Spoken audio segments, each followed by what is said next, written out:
This is UCLA's Housing Voice podcast, where we talk with housing researchers about their work, minus all the jargon, and we dig into how that research can be translated into more affordable, equitable, and accessible cities.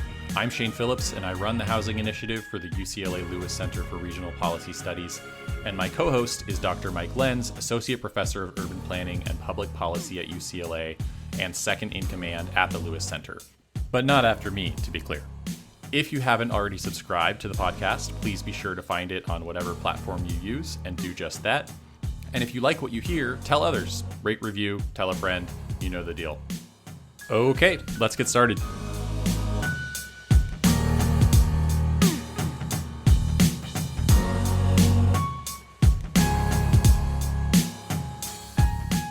Hello, today we are joined by Dr. Katherine O'Regan, Professor of Public Policy and Planning at the NYU Wagner Graduate School of Public Service. Kathy also serves as Faculty Director of the Master of Science in Public Policy program and Faculty Director of the Furman Center for Real Estate and Urban Policy. This is not the first time that the Furman Center has come up in this podcast. I am a proud alum. And Kathy also worked from 2014 to 2017 in the Obama administration as Assistant Secretary for Policy Development and Research at the Department of Housing and Urban Development, which we all know as HUD.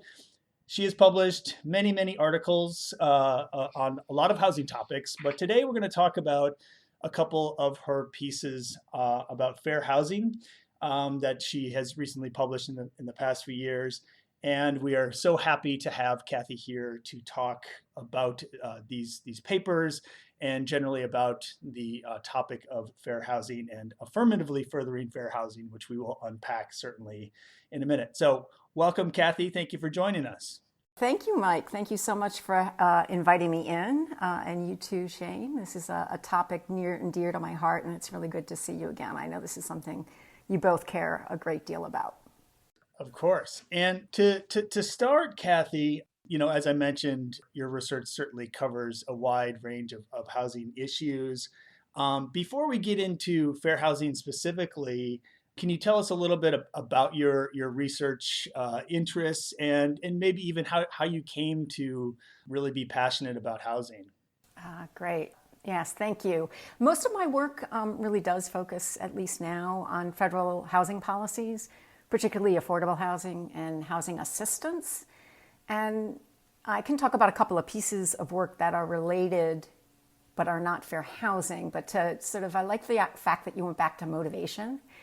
So my mother worked and ran a free housing clinic that was situated in a public housing project in Providence, Rhode Island. So it was in the projects, delivering health care and basically being that bridging capital that a community-based organization can bring.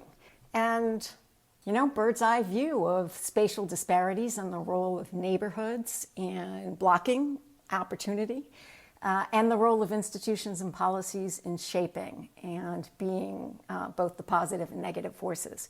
And so, in retrospect, on looking at all the things that have kind of gotten me excited and sad in the work, spatial opportunity housing is a driver and it's also an impediment. And so most of the work I do connects to that. So I'm doing some stuff that I wouldn't have thought of as fair housing until today's conversation. I'm doing some work with Ingrid Gould-Ellen on housing choice vouchers. So here's a really important housing assistance program in which recipients who receive the program don't get to use it unless a landlord is willing to rent to them. And so there's a lot of work now on trying to think about that aspect of the program, and we're looking at a variety of strategies and practices and whether they seem effective on helping people use the voucher and particularly using it in high opportunity neighborhoods. I'm also doing some work in Connecticut. We're just starting looking at the low-income housing tax credit. And there's been a lot of focus on that housing program and whether it gets people into good neighborhoods. And we're kind of asking a second level question. When the housing is in higher opportunity neighborhoods, who gets the housing?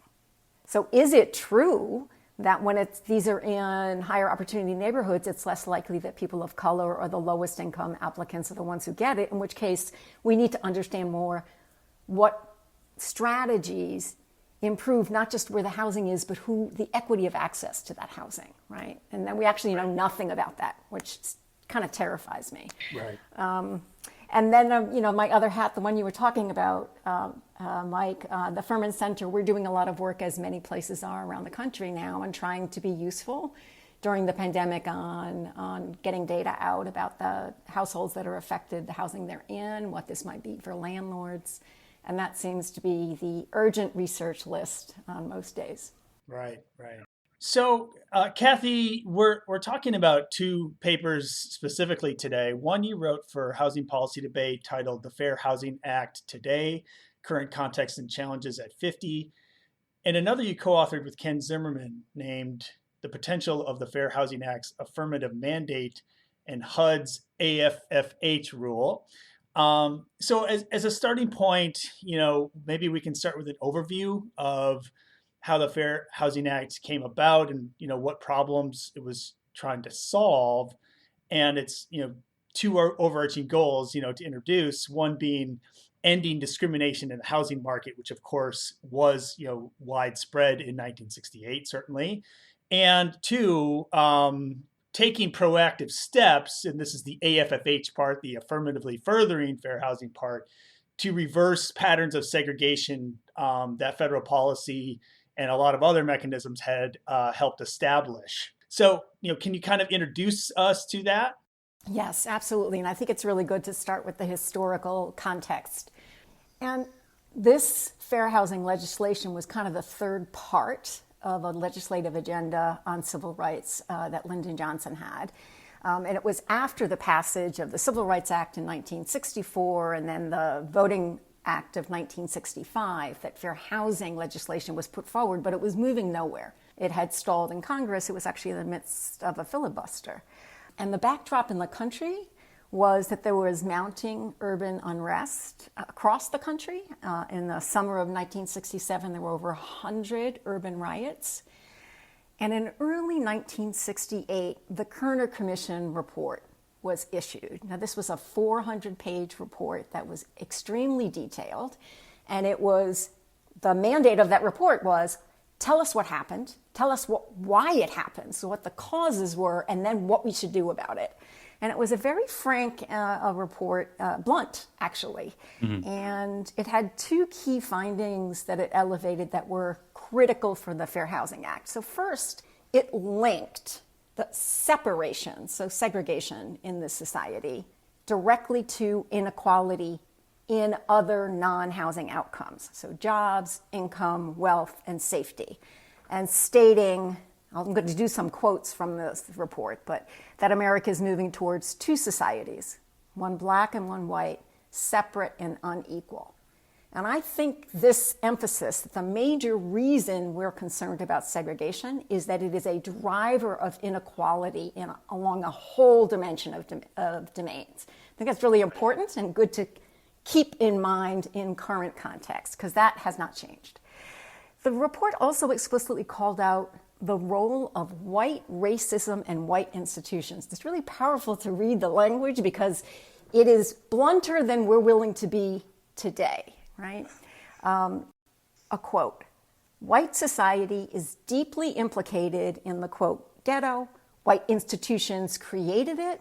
White institutions maintain it. And white society condones it.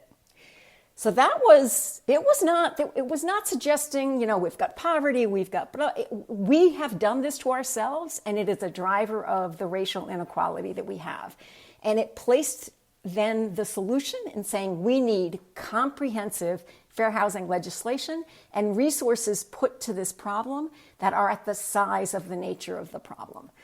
And I feel like I just need to reiterate too that it's, your point about how bold that statement was. It's a statement that I'm not sure the Obama administration would have made. No, the Obama administration the Trump administration would not make it. And I reread the preamble and points of it when Ferguson happened, and the then only 3-month Secretary of HUD, Julian Castro, was dealing with and felt like we're back at the same place that we were then, and reread it this, last summer as we were going through our own unrest and the waking up of, yet again, seeing the structural aspect of racism in this country. So it's very powerful.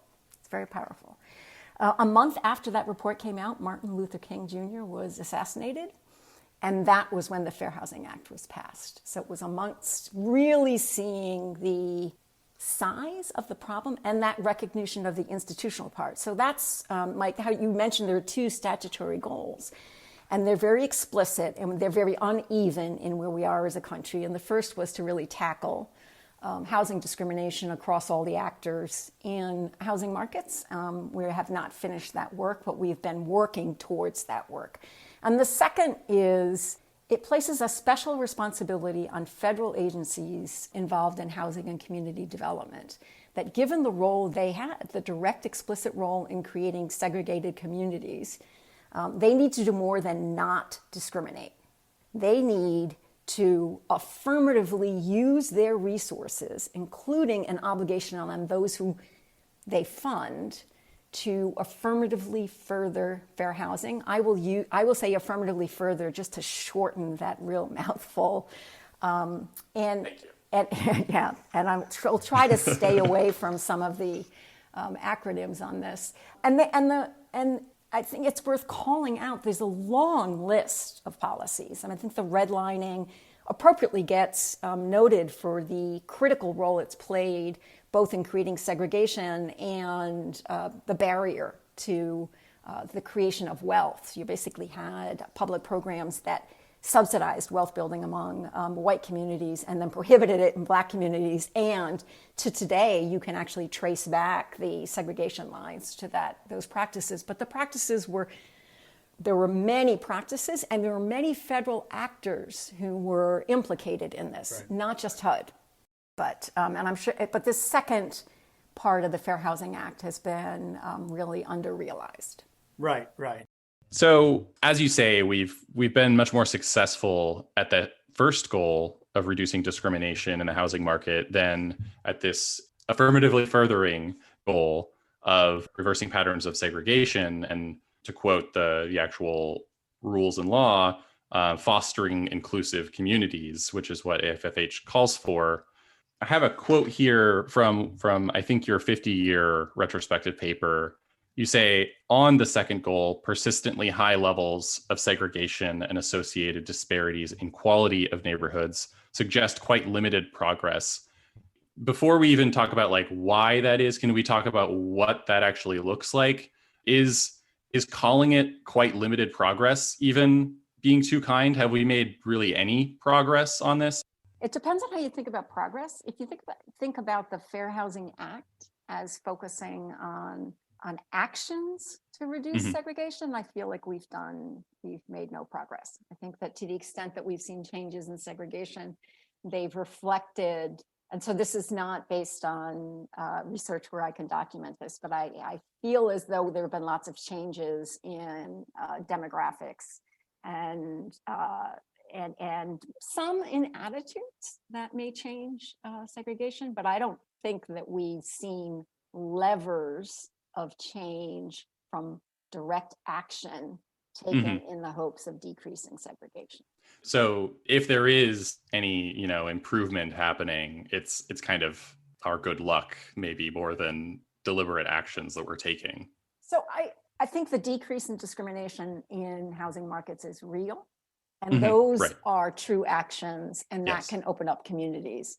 I think the black-white dichotomy and discrimination and racism from the 60s differs because we're a multi-race, multi-ethnic society, and that changes it makes neighborhood boundaries more permeable because there are so many different sorts of people. So I think the nature of interaction and the composition of the population and changing culture and chimes and decreasing discrimination. So that first bullet. So I'm giving low marks, but some marks. On the policy side, I don't want to give us, I don't want to give credit to the policy arena for evolution of what our society looks like along other dimensions. Yeah. Right. So I guess one way that I would think about that is that if we look at 1970 as the best data point to look at as where we were when the 1968 Fair Housing Act was passed. If you again go to the black-white dichotomy as Kathy framed it, we certainly have seen a decline in segregation across the country in most, if not all, metropolitan areas. Blacks are less segregated from whites than they were in 1970. I guess you could add a complication there that we are probably more segregated by income, as a country, regardless of race, right? Poverty is more concentrated and affluence is more concentrated than it was in 1970. And then, I guess what I'm hearing from Kathy is like, that's not necessarily the result of brilliant policymaking. That's probably the result of reduced discrimination on the part of individual home seekers as much as anything, probably. And then, of course, the more complicated racial and ethnic patchwork that we have in this country that is now not just black-white in virtually any city, right? That we have a much larger population of people who are not black or white. And that, I think, greatly complicates, in my view, great ways, the kind of segregated landscape that we have in this country. Yeah. And I think segregation, sort of Hispanic white and Hispanic non-white segregation for the last couple of decades has not been improving. I don't think we've seen that drop off, right? So right. So the follow-up to this, and maybe this is sort of a historical question as well, is what do we ascribe this to? Why have we done so little on this second goal of affirmatively furthering fair housing and actually reversing, reducing, eliminating segregation? So one thing that is a weakness of the Fair Housing Act on this obligation is, Shane, you called out the definition in the rule of fostering inclusive communities. And that was certainly the goal of the Kerner Commission or that report and the hopes of fair housing. But if you look at the Fair Housing Act, this heightened obligation on doing something about patterns of segregation and affirmatively furthering, that heightened obligation is only on federal actors, right, in the use of their funds. And so, partially, and I think we'll talk about this in the discussion, is thinking about, if you think about the justification for putting that in the act, it really was about previous behaviors. Like, okay, you created this problem, you fix it, right? You've used public funding to create this. But it's only on federal actors and those using their money when the money is about housing and community development. And then this obligation has mainly been interpreted as being about HUD money. Right. So it is narrow. We've really taken this big issue and turned it into a narrow focus. What HUD has done about it, and I didn't know this until I worked on the rule, like the most aggressive HUD tactics on this were right after the Fair Housing Act was passed. So in 1969, when then HUD Secretary George Romney took this up and he believed it. He thought this was a mandate for opening up and making communities inclusive. He created a program called Open Communities. He withheld funding from exclusionary suburbs, water, sewer, parkland, white suburbs. And he got trounced for this. So there was the places that were losing the money picked up their phones. The White House didn't even know he was doing this. Nixon administration was totally against it. There was a bit of a war, which Romney lost. The program was dismantled and he ultimately left the cabinet. And HUD hasn't done anything like that since. There have been a couple of other efforts, but, HUD's a reflection of our society. And I think we as a society really do believe that discrimination is wrong and that we should remove it. And we have an affirmative obligation on that. Whether we affirmatively need to open up our neighborhoods, particularly our neighborhoods if they're white neighborhoods, not so sure that there's much commitment, that there's that nearly as pervasive commitment, and that we really, Zav Briggs talks about this all the time, that we need to own that this is something that we have not fixed and that we keep perpetuating. It hasn't happened to us. And I don't think there's been enough commitment. I can say, having spent 7 years, the Obama administration set 7 years to get its rule out. And it's the first final rule on affirmatively furthering fair housing. And it barely got out in that administration where everybody wanted it. The first since 1968? Yes, first final rule. In the 1990s, they put forward a proposed rule that had metrics. They got thousands of comments and it never got to final rule. Mm-hmm. Right. So, I mean, I guess one fun thing in there, of course, is George Romney, father of Mitt, being the hero, a great white hero. I never miss an opportunity to kind of surprise our students with that kind of historical fact.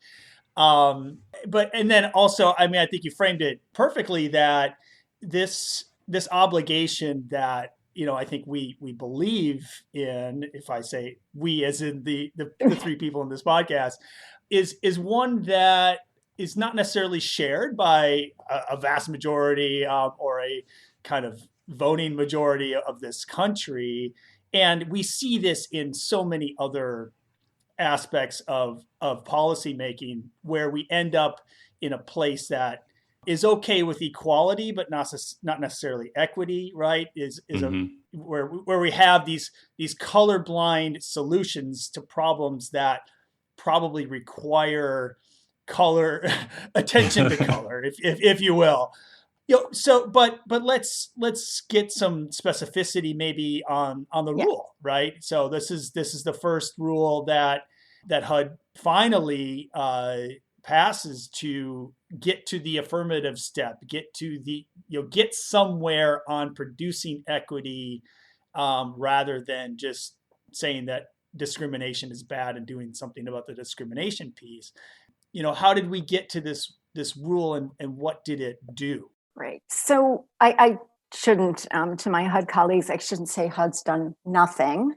HUD took several actions in the 1980s, including creating the process that existed prior to the 2015 rule, which was called an analysis of impediments.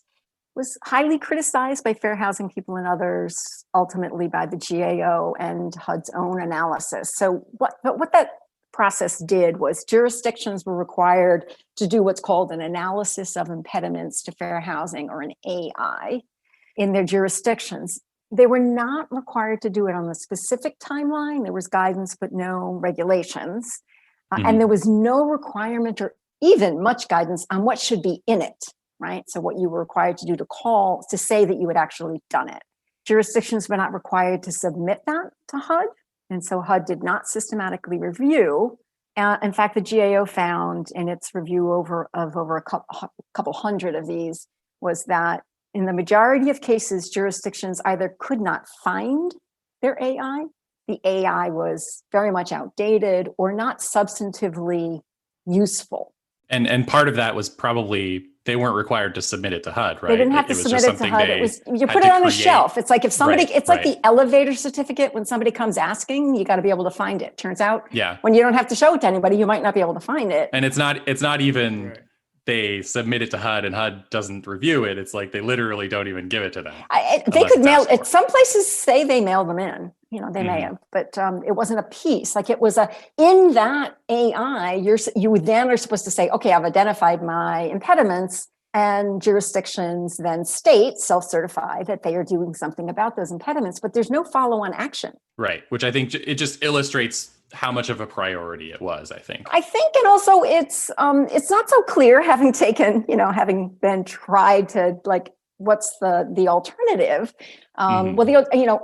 So I'll lay out the logic of the rule, but if you see that as the big problem, which is we're telling places to do a bunch of analysis and then giving them no guidance or requirement on what that analysis is. We never look at it, and the analysis and follow-on steps are not in anything that we can identify. So, so Mike, you're trained in planning and background, right? Like that's not a planning process, and we can talk about whether this should be a planning process. But so the rule that was issued in 2015 was meant to address each of these pieces, and it had a particular theory of change in it, right? So there was a lack of clarity lack of transparency, and a lack of accountability, right? So the idea was to help with each of these. So the rule requires an analysis with a different acronym, an assessment of fair housing. But in doing that assessment, HUD created a standardized assessment tool, so a list of specific questions so jurisdictions knew what it meant to assess what their fair housing issues were.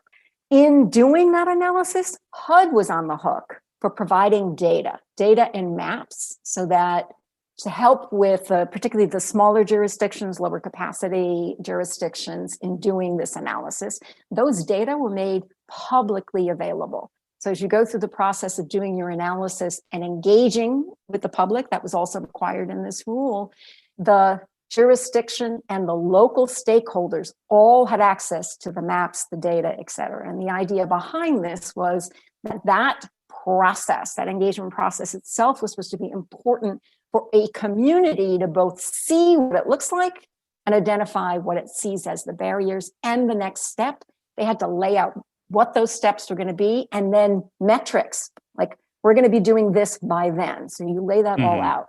This has to be submitted to HUD, and HUD has 60 days to determine whether it's complete, which is not saying it meets your fair housing obligations, but at least say you did what we asked you to do.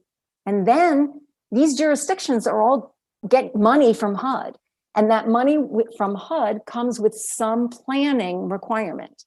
When you get to that planning requirement, you need to link back how you're going to spend HUD's money to what you said your fair housing problems and goals were in this plan.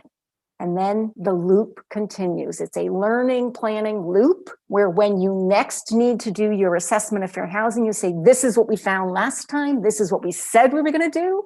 This is what we see on the ground. This is what we're doing now. And you feed that into the next loop of how you tell HUD you're spending the money. So it is very much an iterative loop, and a hard conversation with jurisdictions and stakeholders and it's going to take decades, right? Decades to get here, decades to get out. This is an iterative learning loop, but it never stops, right? It doesn't just sit on a shelf, because you need to reply to it when you tell us about how you're spending the money. Yeah. The engagement part and the making the data public was also a critical piece to have this be a local planning process, very much a local planning process, which was also one of the critiques, that it wasn't all about HUD fixing local problems. It goes both ways. Of course. And I mean, I've never heard that phrase, a learning planning loop, in a description of that. And that I like the kind of potential for that anyway, which we're not necessarily in. Can you talk about that last part maybe, right? I mean, the fact that there is not a specific accountability stream towards changing zoning and land use, changing where affordable or subsidized housing or multifamily housing is cited in a community as a kind of direct response to what HUD sees and what a jurisdiction diagnoses as their problems. Like how do you think about that? It was definitely one of the big tensions. I mean, there's a reason it took 7 years to get the rule out. And there are some inherent tensions in trying to work in this space. And I would call that one the planning versus enforcement. Right. There were many people sitting in a room talking about this rule who wanted to prescribe them what would be strategies that localities should adopt. I think that was not the strategy adopted in the rule, and fair housing folks really criticized the rule for leaning in heavy on being enabling planning and not being forceful on strategies and not being forceful on enforcement mechanisms. It actually kind of came out a little more aggressive than the final version. Is that correct? Where there were, at least the initial proposal had some kinds of enforcement that were walked back a little bit before it was finalized? So I came in that middle process. Mm-hmm. So I certainly perceive, I think you're exactly right on the perception. I'm a little, I've now become a little skeptical of public law versus going back to the details myself. Mm-hmm. Having heard this rule described as being very top-down heavy, I think the fair housing people who criticized it are looking around and asking, what rule are they talking about? Yeah. There is close to no prescription in terms of the specifics, with more of a belief that the publicness of the process and the fact that every local stakeholder and citizen is allowed to write comments. There's a commenting period that's a lot like the commenting period that government agencies go through. And when they submit their final AFH, they have to talk about those comments and then explain anything they did not address in their rule. So it is not the same as saying you have to do something, but if an issue's been raised and you're not doing something about it, we want you to justify it. Now it's not an enforcement piece, but it is an accountability mechanism that's well known in how we do public rulemaking. So, and I would expect, the theory of this, you would expect learning over time and variation across communities. And something that we talked about is communities really vary in their appetite for this. And so along that continuum of communities, the extent to which you can bring tools that are helpful for planning and a helpful requirement for places where some actors want to make progress and they can use this requirement as a need to make progress versus truly going after something that's well designed for a bunch of lawsuits and regulation for places that are recalcitrant and never would want to do anything to improve. Yeah. I feel like I should take a step back just to acknowledge the depth of our acronyms right now. Yes. We have the FHAs, AFFH, AFH. We have the Fair Housing Acts, affirmatively furthering fair housing analysis assessment of fair housing. I can't even get through the whole thing. So I would say, I have started. I don't say AFFH anymore. I say the 2015 rule. Yeah. When I mean the rule, I just leave out the letters because it's yes. And this is a podcast. There's no anything on the screen to help people. So yeah. I hope people have. It's all F's, H's, and A's. It makes it challenging. Yeah. Just to emphasize that it's incredible that even the acronym is kind of hard to say. I guess the letter F is just hard to spit out sometimes, right? Like Shane, I feel like I've dominated so far. You want to make sure we're on topic? Yeah, no. I think we're still on topic. I think we've talked a little bit about where it falls short, and if there's anything you want to add, feel free. But I'm curious, Kathy, if you think there's anywhere where the critics of the 2015 rule, had something valid to say, where I think that the main claim was too much was being asked of them. Yeah. It seemed to be was there an element of truth to that, at least in some cases, maybe? So I actually think there is. And I'll talk about that and also talk about some things that people disagree on, but I think that the rule got right. But I'm actually I'll start with the doing too much. I think the burden issue is real, doing too much on burden. And that burden is both for the jurisdictions and for HUD. It's a very big assessment tool. Philadelphia's assessment came in at over 700 pages. And that was a question for me, learning about this, over the past year or so, just how HUD expected to be able to review all of these if exactly. So in that first cycle year, so up until the point when the rule was suspended, the number of assessments, to stick with a simple word, the number of assessments that came in was 49. My recollection is that the planning cycle 2 years later would have brought in more than 1,000. We struggled with the ones that came in at the end of the Obama administration, which was under 40. So the capacity at HUD is a really big issue. And they ran into that. They ran into it with an administration for whom this was not a priority. Right.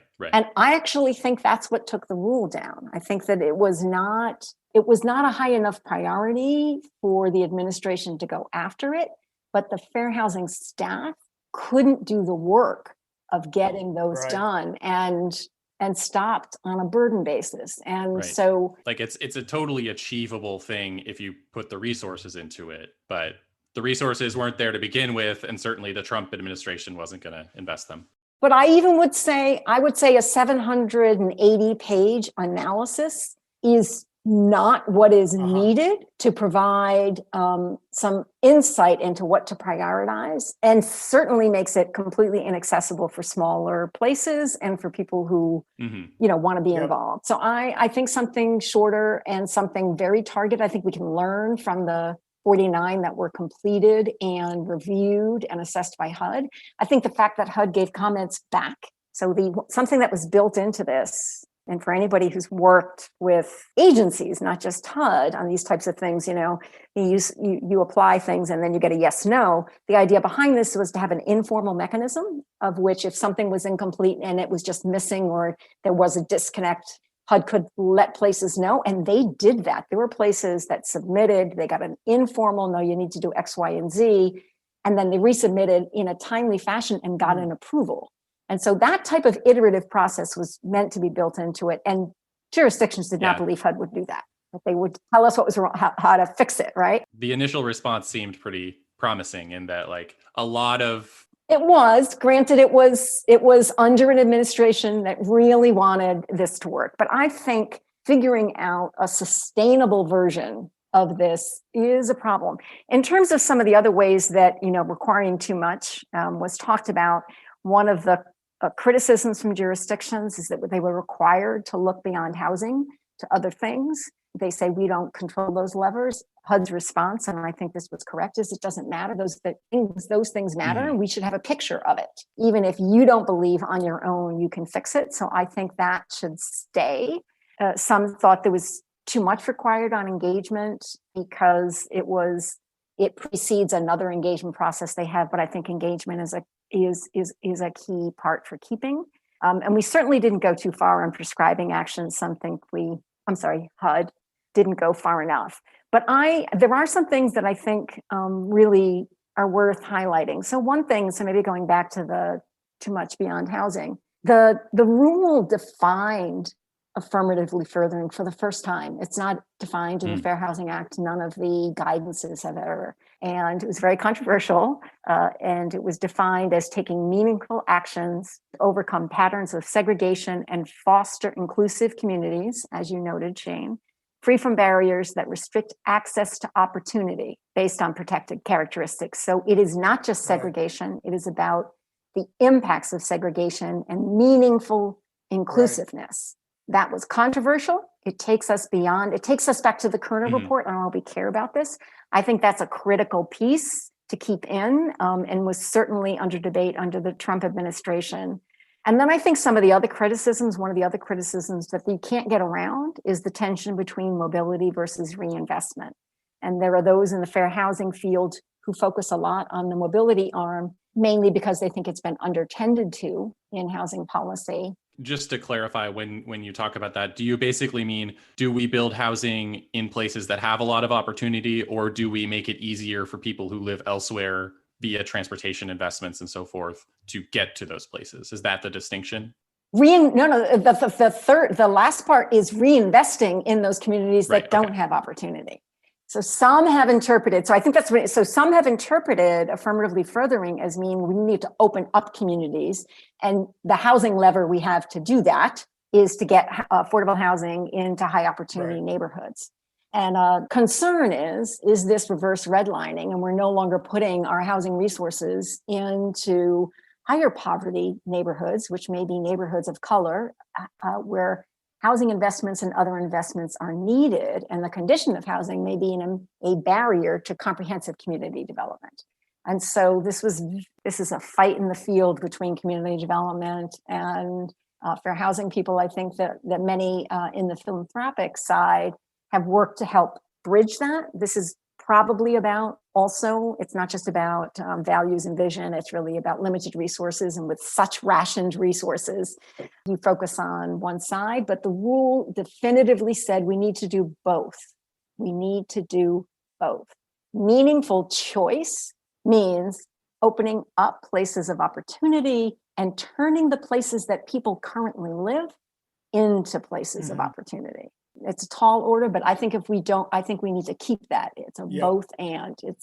I don't know where, if you say neighborhoods matter to the life trajectory of kids, you cannot say we are leaving these neighborhoods behind. It's not an acceptable policy foundation. So that one's got to stick. That one's got to stick. Yeah, for some, I was just going to make a quip that for some reason, the many fights on housing Twitter do not involve this mobility versus reinvestment question that Kathy and I could throw you a couple journals where there's been very, very extensive fights of people screaming at each other like, no, you got to give people a ticket out. No, you got to fix the place where they live. No, you got to do both. Okay, yeah, let's do both. So I want to raise something else on what's something that is a real flaw in the rule that HUD was kind of stuck with, which is, I started out with saying it got the definition right. Like, this is about opportunity, where segregation in housing is a critical lever or barrier. If it's about opportunity, this shouldn't just be about housing. This should not be only at HUD, and it should certainly not be by the geography of jurisdictions getting formula grants, because that's not a whole housing market. It's not a whole labor market. So pie in the sky, but a right way to structure this and think about it, there was preceding the rule, HUD had a cross-agency regional granting program called Sustainable Communities, and it was between the Department of Transportation, EPA, and HUD. Talk about levers of money and things that matter for what the spatial development of areas is like. They did a similar assessment.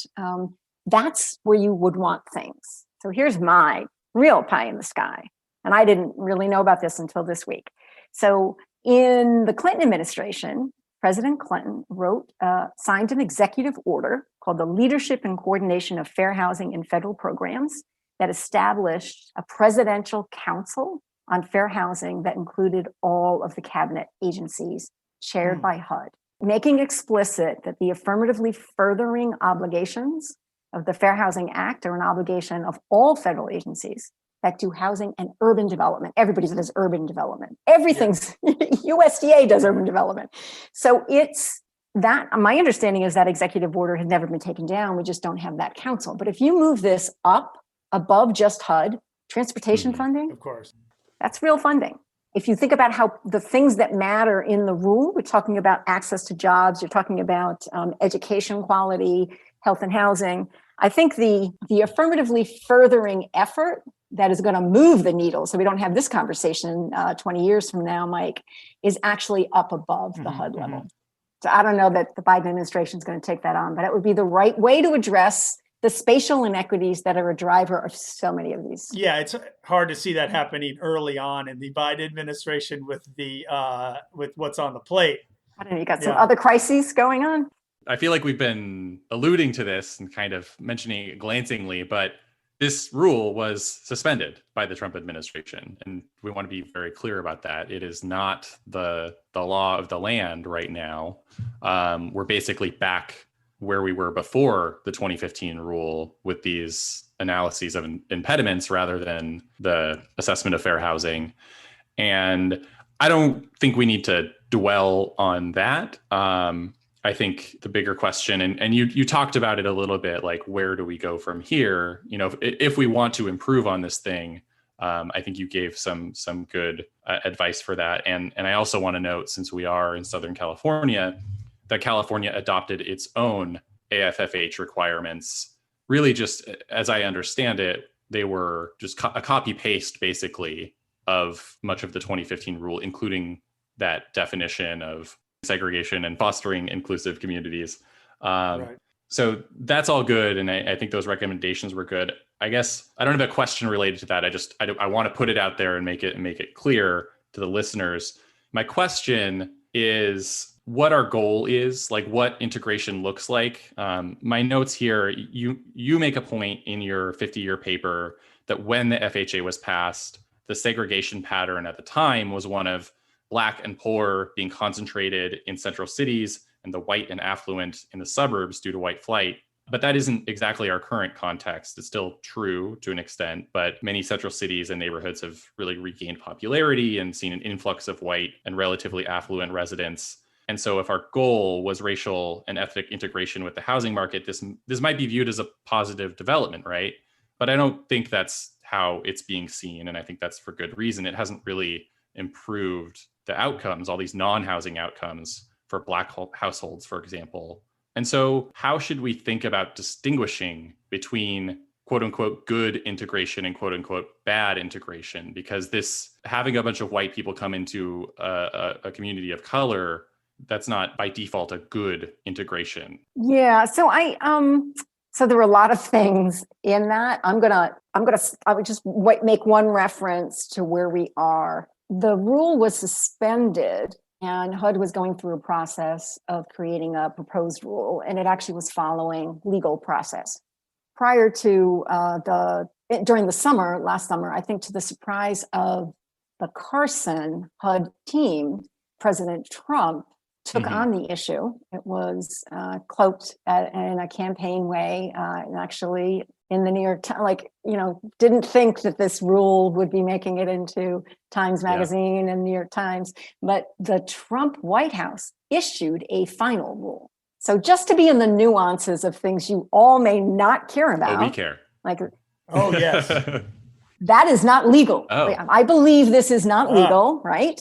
So the rule, I think very painful to the staff at HUD who'd been working on a legal process to finalize a new rule, which would then be the rule of the land. The administration issued a final rule that does not resemble HUD's rule that went through comment. It actually doesn't mention segregation. There's no spatial analysis. Space is not involved.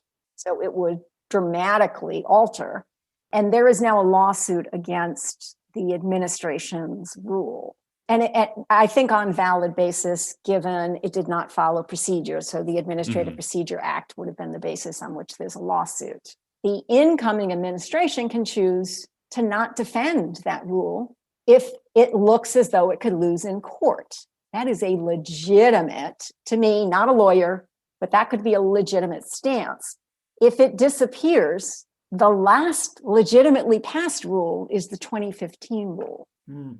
Now, you still have to go through getting a new tool up. There's other administrative components, but it doesn't put us back at AI because they would not have taken a valid approach to doing it. So these are the things that help me at night when I'm trying to sleep. There's a pathway that's not a full rulemaking. And since it took 7 years of an administration that actually wanted to pass a new rule, I think a method that does not require rulemaking before we get something back up and running is a good method. That's great. Absolutely. Yeah, so that's one piece. And as we know, that rule itself is a limited apparatus. We've got societal larger issues, but you're raising something with the nature of the problem changing and what does it mean, and thinking about whether we get any benefits from, let's call it gentrification, right? That would really change the patterns. Yeah. I think there's two pieces of this and there's no easy solution. And so it's useful to experience people you really like and agree with on a values basis having different policy stances, because it can make you pause and realize reasonable people can really disagree. People who want a similar outcome can really disagree.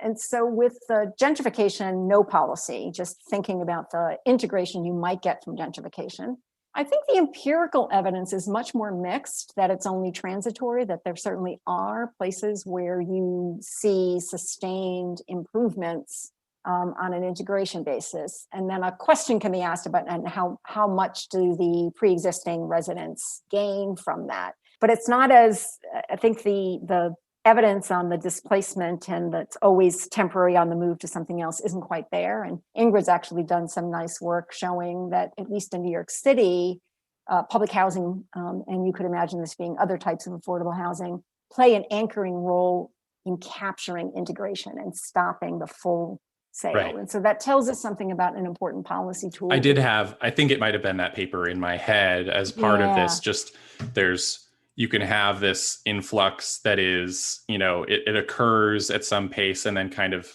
stabilizes, or it can just be, as you said, a transitory thing where it's just bit by bit, the existing community is being pushed out and it's not integrating, it's just displacing.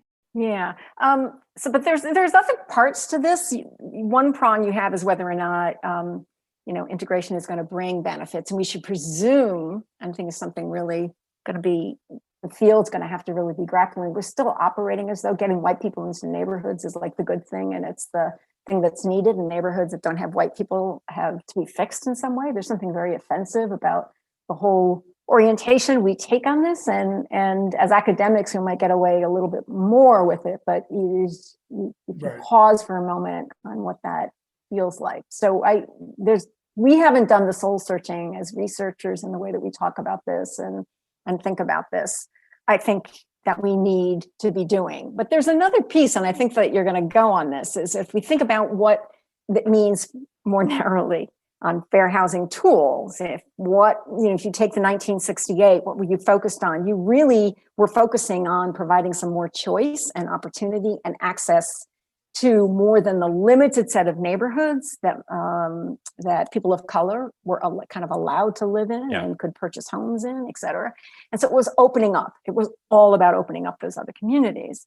Now, if you're trying to think about how you retain diversity in a city, it's about how do you stop some of that displacement from occurring, and the tools that locations think of and have to protect are the mirror image of the exclusionary tools of keeping others out. And how do you come to terms? This is like, is there a good and a bad way to exclude?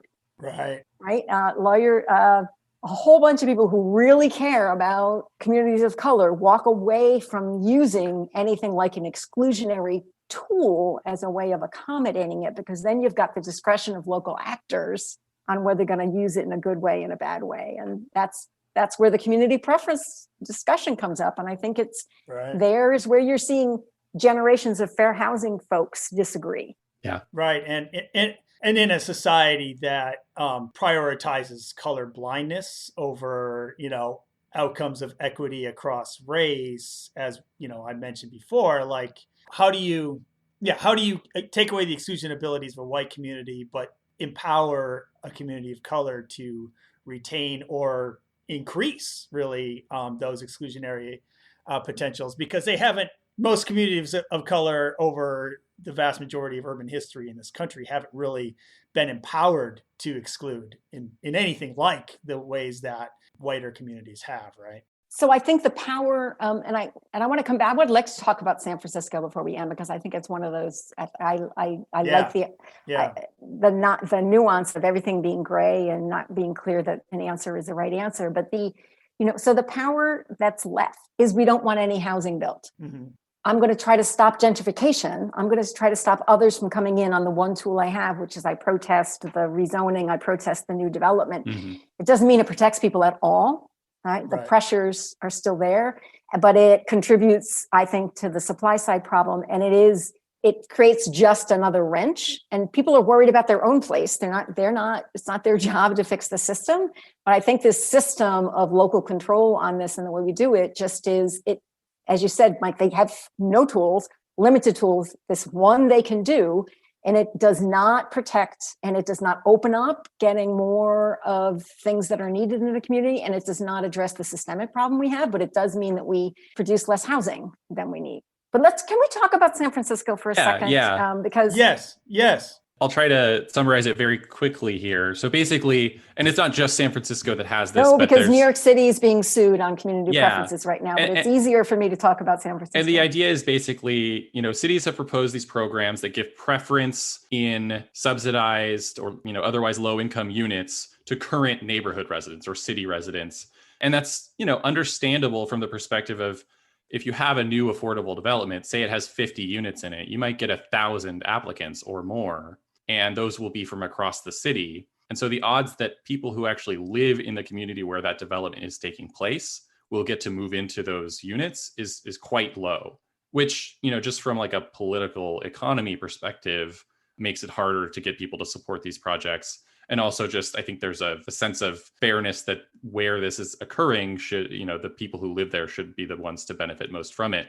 And so, we want to say, if you live here, you have a better shot, or even to some extent a guarantee, maybe some spaces in the building are guaranteed for local residents.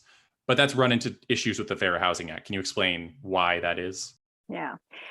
So if you think about one of the issues in the Fair Housing Act, right, is that you do not want to undertake policies and practices that perpetuate segregation. Given the level of segregation we have in the country, it's it's hard to imagine a neighborhood level community preference that doesn't perpetuate segregation, because it is saying we are reserving units, and usually a sizable 40 to 50% of the units, for people who already live in this neighborhood. So in New York City, the lawsuit was filed by an African-American woman who did not get access to a neighborhood that was predominantly white. Mm-hmm.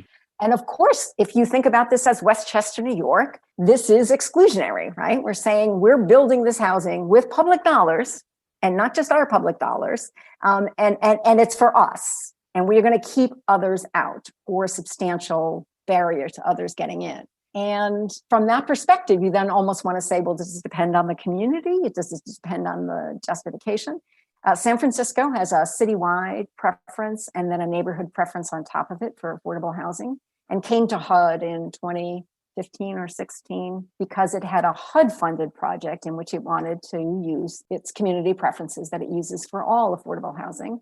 And it was in a district, a neighborhood in San Francisco that had been historically African-American. The city could document it's a real loss of African-American population and pressures. And it was senior housing, and it wanted to have maybe 40% of the units for local residents. And HUD said no. Mm-hmm. The San Francisco team flew out and met with the HUD people. It was I think every person who came was a person of color. It was all about maintaining some diversity in the city as displayed. And it was very painful among the HUD staff on this, although a lot of disagreement, but the reading of community preferences was such.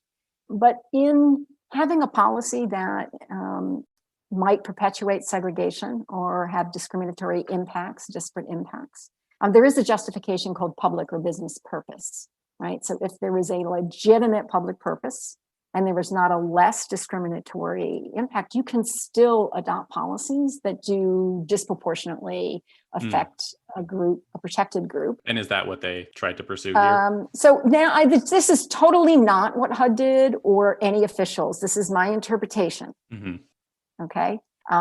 Interpretation is it is a legitimate public purpose to want to decrease, to avoid displacement.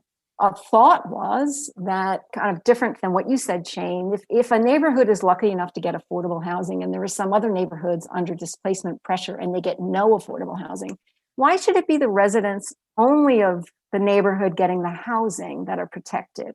And what if displacement is your public purpose, the appropriate solution should provide preferences for residents of neighborhoods under due displacement pressure? Mike, there's no racial code in this. Mm-hmm. Of course, if you look at the neighborhoods that have displacement pressure, you actually would kind of be protecting, on average, more people of color. But it's not one group. It's not one neighborhood. And in fact, the disparate impact, if you do that analysis, is lower. And so what San Francisco put forward was a displacement preference that covered residents of many neighborhoods in San Francisco for the subsidized project. And that was approved by HUD. I would call that threading the needle. I don't know how that'll stand up in courts, but it is one that better matches the intervention with the public purpose. It does not meet the political economy need of saying, oh, get a neighborhood to say yes about building housing because we're going to get some. But I actually think that political economy bargaining shows a flaw in our local decision making more than is something we should appease. That's an analyst position. I mean, if I'm in an agency and you've got to get things built and this is the way things get done, I appreciate its expediency, but these are public dollars, and the infrastructure, the housing and everything else that goes with it requires collective decision making across space. And I worry about the holding up that we have to pay off neighborhoods. But I think this is going to be a hotly contested area, but one where we need more innovations, because the nature of what we need to do for creating and sustaining inclusive communities is not the old set of tools. No, absolutely not. And yeah, it's so fascinating how many directions you can go in. And as you said, Kathy, I mean, you can have two particularly like-minded people on the housing policy spectrum come to very different conclusions about how to think about this. And yeah, that's so it makes it exciting in some ways on a kind of on a policy dork level, but obviously it has real world implications for people's lives too, obviously. I did want to note, you were talking about how you're going displacement rather than local residency. And I think the displacement, it solves a different political economy issue, in my opinion, which is people are afraid that new development will displace them. Even if this building they're opposing isn't displacing them, they might be opposing it because they might be next, right? And so to have, a safety net basically that says, if you are displaced or threatened with displacement, there's a place for you to go. And if we're building affordable housing everywhere, it would be nearby too. And so I think there's a real benefit there. And actually, I think it's a better strategy overall. I think it makes more sense. And, I think here in LA, if you do like an Ellis Act eviction, for example, I think you have to give like a year notice in many cases. And so again, having that safety net there, there's really an opportunity to requires us building more housing so that the safety net isn't fully rationed Exactly. to like Yeah. a tiny amount. Yeah. Exactly. We've gone quite a while here, and I know we could go quite a bit longer, but I really appreciate both of your time. And Kathy, thank you so much for joining us today. It was really fun to think about this. I appreciate having a conversation. You've made me realize that everything actually is a fair housing question. I now think it is.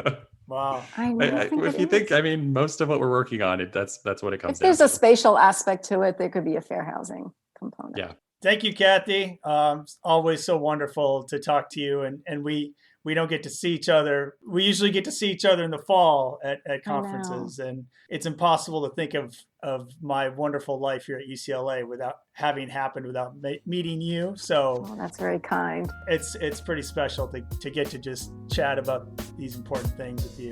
Yeah, great seeing you. Thank you for putting on this series. I need a podcast series to listen to. This is a perfect one. That's it for this episode of the UCLA Housing Voice podcast. Thank you again to NYU's Katherine O'Regan for joining us and helping us understand the FHA's AFFH AFH. And yes, that took me way too many takes to get right. We've included Kathy's papers and the Kerner Commission report in the show notes, and we've shared our own highlights and notes from her papers on our website at lewis.ucla.edu. You can find the UCLA Lewis Center on Facebook and Twitter, and you can follow me on Twitter at Shane D. Phillips and Mike Lenz at MC_Lenz. And one last time, if you like the podcast, subscribe, rate, review, tell a friend. Goodbye.